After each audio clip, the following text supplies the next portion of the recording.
وَلَقَدْ يَسَّرْنَا الْقُرْآنَ لِلذِّكْرِ فَهَلْ مِن مُّدَّكِرٍ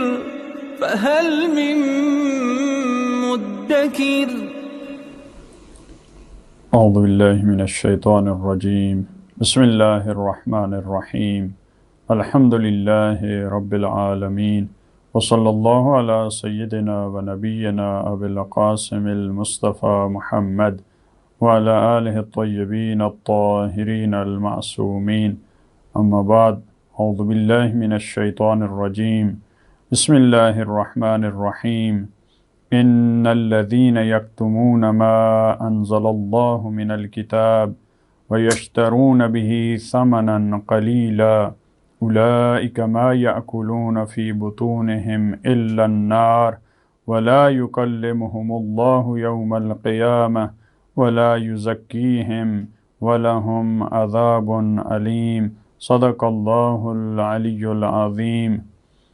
گزشتہ آیات میں پروردگار عالم نے ان افراد کی سزا کو بیان کیا جو پروردگار عالم کے نازل کردہ احکامات اور دین کو چھپاتے ہیں۔ فرمایا تھا کہ ان پہ اللہ کی بھی لعنت ہے، وَيَلْعَنُهُمُ اللَّاعِنُونَ، اور لعنت کرنے والوں کی لعنت بھی ان پر ہے۔ اس آیت میں، آیت نمبر 174 میں، یہاں بھی ایک اور زاویے سے ان افراد کی سزا کو، خصوصی طور پہ آخرت میں جو ان کو سزا ملنے والی ہے، پروردگار نے اس کا تذکرہ فرمایا۔ ان الذین یکتمون ما انزل اللہ من الکتاب، یقیناً وہ لوگ جو چھپاتے ہیں اس چیز کو جو اللہ نے نازل کی ہے، جو الہی احکامات پہ پردہ ڈالتے ہیں، لوگوں کے لیے بیان نہیں کرتے، من الکتاب، کتاب کے احکام کو، آسمانی کتابوں کے جو حقائق ہیں ان پہ پردہ ڈالتے ہیں، بیان نہیں کرتے۔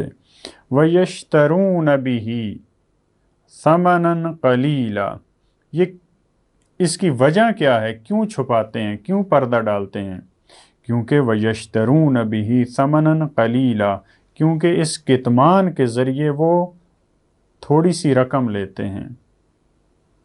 ثمن قلیل، پہلے بھی ہم نے عرض کیا، اللہ کے احکامات کے بدلے میں، اس کو بیچنے اور اس پہ پردہ ڈالنے کے بدلے میں جتنی قیمت بھی انسان لے وہ ثمن قلیل ہے، وہ تھوڑی قیمت ہے۔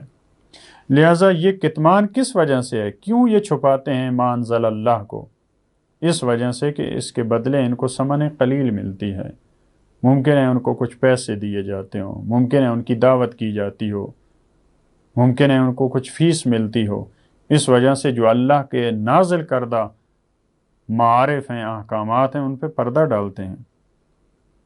اولئک ما یاکلون فی بطونہم الا النار، یہ وہ افراد ہیں ما یاکلون فی بطونہم، یہ نہیں کھاتے، فی بطونہم، اپنے شکم میں، یعنی اپنے پیٹ کو یہ پر نہیں کرتے، یہ جو کچھ کھاتے ہیں، جن چیزوں کے سامنے اپنے پیٹ کو بھرتے ہیں، یہ نہیں بھرتے الا النار، مگر آگ سے۔ یہ اللہ کی آیات کو چھپانے کے ذریعے جو پیسہ حاصل کرتے ہیں، اس پیسے سے کھانا خریدتے ہیں، یا اس کے بدلے میں ان کو دعوت دی جاتی ہے، ان کو دعوت پہ بلایا جاتا ہے، یہ جو حاصل کر رہے ہیں، یہ سامنے ان کی نگاہ میں یہ ایک لذیذ کھانا ہے، حقیقت میں یہ کھانا نہیں کھا رہے، یہ آگ سے اپنا پیٹ بھر رہے ہیں۔ یہ اس سے اعمال کے مجسم ہونا، اس میں بھی آیت میں ایک دلیل ہے کہ یہاں دنیا میں ممکن، البتہ دنیا میں بھی ایسے ہے، جیسے وہ غیبت کا واقعہ ہے، گالیاں دینے کا واقعہ ہے۔ رسول خدا نے فرمایا تھا اس کو، خاتون کو، کہ آپ روزہ افطار کر دو کیونکہ آپ کا روزہ ٹوٹ چکا ہے۔ ہم اس کو محسوس نہیں کر رہے ہوتے، یا جو کہا کہ جو غیبت کرتا ہے وہ اپنے بھائی کے، مردہ بھائی کے گوشت کھانے کے برابر ہے۔ تو یہ حقیقت میں گوشت کھا رہا ہوتا ہے انسان، لیکن ہم ان حقائق کو درک نہیں کر رہے ہوتے.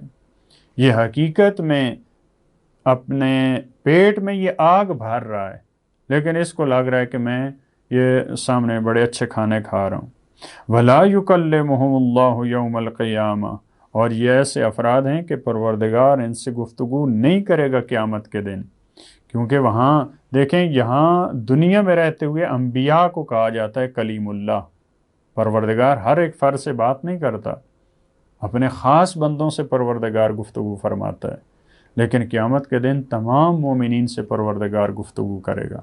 البتہ وہ گفتگو زبان سے نہیں ہوگی، خداوند عالم کی تو زبان نہیں، لہٰذا پروردگار ان لوگوں سے گفتگو نہیں کرے گا. یہ گفتگو بھی البتہ ایک گفتگو ہوتی ہے، پروردگار ان سے کہے گا کہ جہنم میں چلے جاؤ، چپ ہو جاؤ. مختلف آیات میں خطابات ہیں خداوند عالم کے کفار سے. یہ گفتگو سے مراد جو لطف والی گفتگو ہے، رحمت والی گفتگو ہے، جس سے مومنین لذت محسوس کریں گے، وہ گفتگو ان سے نہیں ہوگی. وَلَا يُزَكِّيهِمْ، ان کا تزکیہ بھی نہیں کرے گا پروردگار عالم. جب یہ پاک نہیں ہوں گے تو پھر یہ آگ میں رہیں گے. ممکن ہے بعض افراد وہاں جانے کے بعد ان کا تزکیہ ہو، ان کو سزا ملنے کے بعد وہ پھر جنت میں چلے جائیں، لیکن ان کا پروردگار عالم تزکیہ نہیں کرے گا. وَلَهُمْ عَذَابٌ عَلِيمٌ، اور ان کے لیے دردناک عذاب ہے. اس کے بعد والی آیت میں فرمایا أُولَٰئِكَ الَّذِينَ اشْتَرَوُا الضَّلَالَةَ بِالْهُدَىٰ، یہ وہ افراد ہیں جنہوں نے ہدایت کو بیچ دیا، اس کے بدلے میں کیا خریدا انہوں نے؟ گمراہی کو. یہ وہ افراد ہیں جنہوں نے گمراہی کو خریدا ہدایت کے بدلے. وَالْعَذَابَ بِالْمَغْفِرَةِ، اور عذاب کو خریدا مغفرت کے بدلے میں. یعنی یہ ایسی ان کی غلط تجارت ہے، ایسی نقصان والی تجارت ہے. یہ اچھی چیزیں دے رہے ہیں اور بری چیزیں خرید رہے ہیں. یہ اگر سمجھدار ہوتے تو ہدایت کو لیتے، گمراہی کو اپنے سے دور کرتے. اگر سمجھدار ہوتے تو مغفرت اور رحمت الہی کو خریدتے، عذاب خدا کو اپنے سے دور کرتے. لیکن یہ برعکس معاملہ کر رہے ہیں. فما اصبرهم علی النار، بس کیسے یہ آگ پہ صبر کریں گے؟ فما اصبرهم علی النار، یعنی یہ اس آگ کو کیسے برداشت کریں گے؟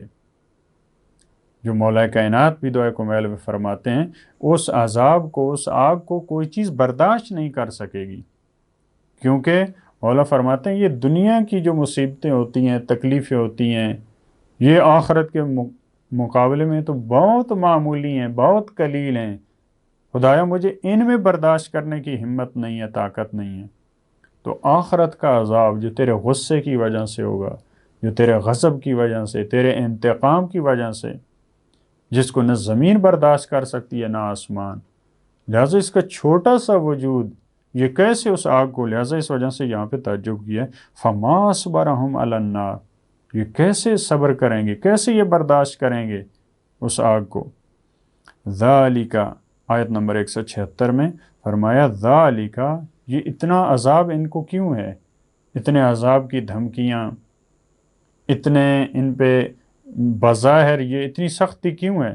فرمایا یہ ان کو عذاب کی جو دھمکیاں ہم نے دی ہیں، یہ جو خدا ان سے گفتگو نہیں کرے گا، یہ ان کا تزکیہ نہیں کرے گا، ان کے لیے عذاب علیم ہے، یہ آگ ہے ان کے لیے. یہ کس وجہ سے ہے؟